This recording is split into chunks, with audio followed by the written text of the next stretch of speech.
নতুন ভেরিয়েন্ট নিয়ে আবারও চোখ রাঙাচ্ছে করোনা ভাইরাস।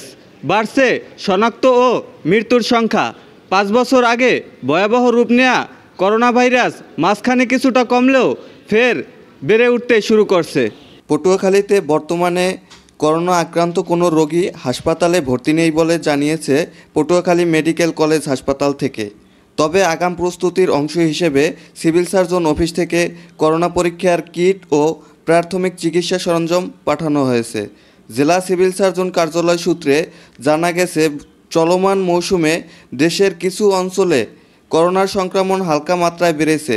সেই প্রেক্ষাপটে পটুয়াখালীতেও সতর্কমূলক ব্যবস্থা হিসেবে হাসপাতাল ও স্বাস্থ্য কমপ্লেক্সগুলোতে প্রয়োজনীয় ওষুধ, টেস্ট কিট ও সুরক্ষা সরঞ্জাম মজুত রাখা হয়েছে।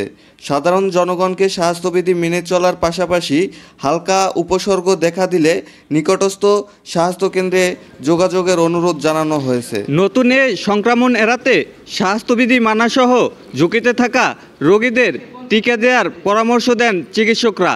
সাব্বির সর্দার, আমাদের পটুয়াখালী।